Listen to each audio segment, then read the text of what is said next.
목사의 아침 묵상 2023년 4월 14일 금요일 아침입니다. 오늘은 데살로니가전서 4장 1절로 2절 말씀을 통해서 오늘 지금 여기에서 이런 제목으로 말씀 묵상의 은혜를 나누겠습니다. 어제는 목회사관학교 6주차를 은혜 가운데 마쳤습니다. 강사님들의 헌신, 또 사관생도들의 열정적인 헌신들이 이렇게 아름답게 조화를 이루어서 아름다운 마무리가 되는 것 같습니다. 모두에게 응원을 보내고 감사를 드립니다. 모든 분들을 주께서 축복하시고 정말 또 이 일에 함께하는 모든 후원자들의 가정과 모든 자녀들과 산업의 현장에 하나님의 축복이 있기를 소망합니다.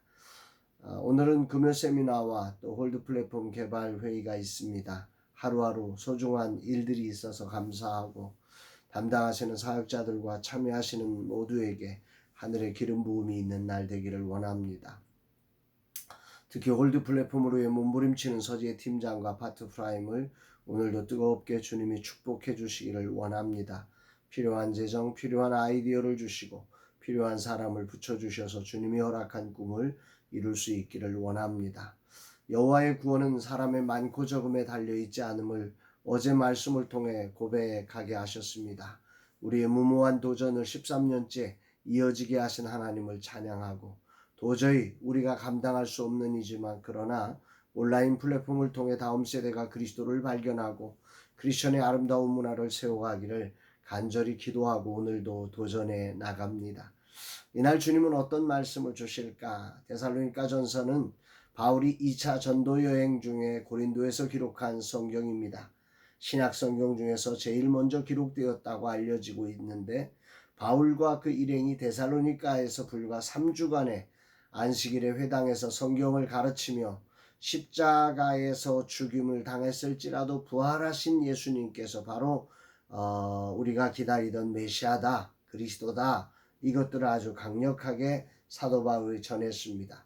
놀랍게도 그 말씀을 들은 사람 중에 경건한 헬라인의 큰 무리와 적지 않은 기부인들이 바울 일행을 따르는 기적적인 일이 생기며 이 데살로니가 교회가 생겨난 거지요. 그런데 바울 일행을 시기한 유대인들이 이 저작거리들, 지금으로 말하면 시장의 불량배들을 동원해서 소동을 일으키는 바람에 그들은 밤에 베레아로 갈 수밖에 없었습니다. 그렇게 짧게 말씀을 전해 바울에게 큰 아쉬움이 있어 이들의 믿음을 돕기 위해 사랑으로 쓴 성경, 이게 데살로니가 전후서가 되는 거죠. 이런 열정은 결국 사도 바울이 2차 전도 여행 중에 AD 51년 고린도에서 이것들을 기록하고 보내고 또 몇 달 후에 데살로니가 후서를 보내면서 신약 성경 최초의 성경이 되었다는 사실을 다시금 묵상하게 됩니다. 데살로니가 전서는 5장으로 구성되어 있는데 1장에서 3장, 4장에서 5장으로 나눌 수 있는데 전반부가 데살로니가 교회에 대한 칭찬과 감사에 관한 내용이 주를 이루고 있다면 오늘부터 시작되는 4장, 5장은 데살로니가 교회가 직면한 어떤 문제에 대한 교훈과 권면이 기록되어져 있습니다. 오늘 그 권면과 교훈이 시작되어지는 4장의 첫 번째, 이 첫 부분이 오늘의 말씀입니다. 1절, 그러므로 형제들아 우리가 끝으로 주 예수 안에서 너희에게 구하고 권면하노니 너희가 마땅히 어떻게 행하며 하나님을 기쁘시게 할 수 있는지를 우리에게 배웠으니 곧 너희가 행하는 바라 더욱 많이 힘쓰라. 여기서 끝으로라고 하는 말은 전반부의 내용과 달리 이제는 그들을 향한 권면과 간단한 요청으로 내용을 전환시킨다고 하는 의미입니다. 이제 마지막이라는 그런 의미보다는 그런 어떤 국면 전환을 사용할 때 이 사도 바울이 끝으로라고 하는 단어를 사용하고 있습니다. 여기서 우리가 주목해야 될 부분은 구하고 권면하노니라고 하는 단어가 후반부 바울이 전하고 싶은 내용의 방향성을 알려주고 있는 것입니다. 여기서 권면한다고 하는 단어 헬라어 파라클레오라고 하는 단어는 단어의 조합적 뜻으로 보면 자기 곁으로 부른다 이런 뜻입니다. 다시 말하면 무언가를 간청하고 요청하고 권면한다는 것은 결국 바울이 원하는, 다시 말하면 하나님이 그에게 맡겨주신 사명의 자리로 그 데살로니가 교회를 이끌기를 원한다 이렇게 우리가 해석할 수 있는 거겠죠. 후반부 바울이 그들을 가까이 부르는 위치는 바로 그리스도인으로서 어떻게 행하여 하나님을 기쁘시게 할 건가, 이것들을 다시금 점검케 하고 그 일에 더욱더 많이 참여할 수 있도록 하기 위해서 이 데살로니가 전서를 쓰고 있다, 이렇게 보면 적당할 것 같습니다. 바울이 이 말을 오늘 전달하고 있다는 얘기는 반대로 이야기하면, 이제 바울과 떨어지고 여러 가지 시간이 흘러가면서 데살로니가 교회가 이렇게 바울이 원래 전했던 그 뜻과는 조금씩 멀어지는 일들이 벌어졌다는 거죠. 하나님을 기쁘시게 하는 삶이 그들에게서 사라져가고 있다는 의미이기도 합니다.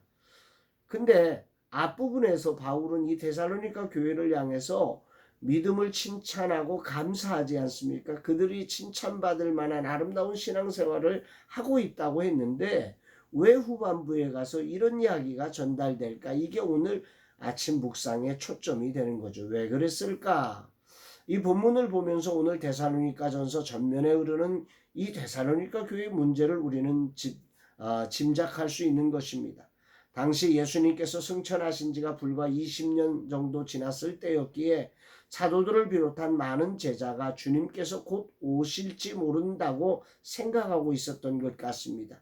때문에 적지 않은 그리스도인들이 주님께서 다시 곧 오실 것을 생각하고 생업을 포기하며 오늘이라는 현실을 뛰어넘어서 내일을 기다리느라고, 그들의 신앙이 내일 오실 주님을 기다리느라고 오늘을 포기한 그런 삶들이 그들에게 있었던 것 같습니다.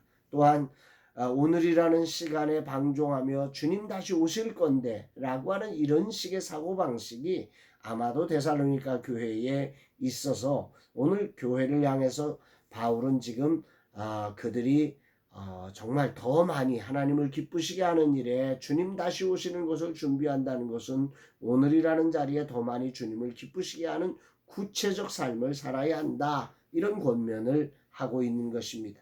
마땅히 해야 할 일은 하지 않고 재림만 기다리는 안타까운 신앙의 삶, 이게 바로 데살로니가 교회의 현실의 모습이었던 거지요. 바울은 그래서 그들에게 주님 다시 오심을 기다리는 바른 태도, 하나님이 기뻐하시는 재림신앙은 뭐냐? 너희 손으로 일을 하면서 주님을 기다려야 한다. 누구든지 일하기 싫거든 먹지도 말라. 이런 아주 강력한 언어까지도 표현하면서 바울은 그들이 오늘 우선순위가 주님 다시 오시는 날에 초점을 두고 오늘이라는 지금 여기에 소중함을 잃어버리고 있음을 지적하고 있는 것입니다. 주님이 다시 오시는 그날을 준비한다는 것은 오늘이라는 시점과 여기라는 공간에서 준비하는 것입니다. 그래서 주님은 그날은 아무도 알지 못한다 하시며 그날은 오직 하나님만이 아신다고 말씀하셨는데 왜 그러셨을까요? 그날이 언제인지 모르기에 오늘이 그날인 것처럼 주님이 말씀하신 그 뜻을 기억하며 어떻게 하나님을 여기서 기쁘시게 할까, 오늘 하나님을 기쁘시게 할까를 기억하며 그 삶에 충성하는 것이 진실로 다시 오실 주님을 기다리는 진정한 믿음의 삶이라 말씀하는 것입니다. 오늘 우리가 사는 일상의 삶의 현장은 모두 영적인 전쟁터입니다. 다시 오시는 주님을 기다리는 삶은 바로 오늘이라는 구체적인 삶의 현장에서 영적 전쟁을 치러내면서 오늘 여기서 하나님을 기쁘시게 하는, 오늘 여기서 주님이 이곳에 거주할 수 있는 자리를 만들어가는 몸부림이 있어야 한다는 것입니다. 자칫 내일을 위해 오늘을 희생시키는 그런 삶은 정말이지 하나님이 원하시는 재림신앙이 아닙니다. 오늘 지금 여기에 다시 오시는 주님을 기쁨으로 오실 수 있도록 이곳을 성전 삼기 위한 영적 전쟁을 치르는 자로 살아가기를 결단합니다. 그것은 다름 아닌 내가 듣고 하는 주님의 말씀을 따라 주어진 삶의 자리에 충성하는 일일 것입니다. 어떤 사단의 유혹과 시험이 있어도 나는 주님이 주신 말씀을 더욱더 힘써 행하는 자로 살아가리라 고백합니다. 주님 감사합니다. 오늘 지금 여기가 바로 주님 오실, 주님을 기다리는 최고의 자리임을 기억하며 주님이 주신 말씀을 이곳에서 이루어가는 자 되게 하여 주옵소서. 이곳에 주님의 나라가 이루어지고 이곳에서 다시 오시는 주님을 배우는 거룩한 날 되게 하여 주옵소서 고백합니다. 사랑하는 여러분, 오늘 여러분들은 재림신앙이 어떤 재림신앙을 갖고 계십니까? 그날을 기다리느라 오늘이 그저 넘어가는 날로 살고 있지 않습니까? 오늘 이 자리에 주님 다시 오시는 그날, 조금도 부끄러움 없이 오늘 이 자리가 그런 날 되기를 소망하며 정말 하나님을 기쁘시게 하는 오늘의 구체적인 삶이 있는 날 되기를 주의 이름으로 축복합니다. 사랑합니다, 여러분.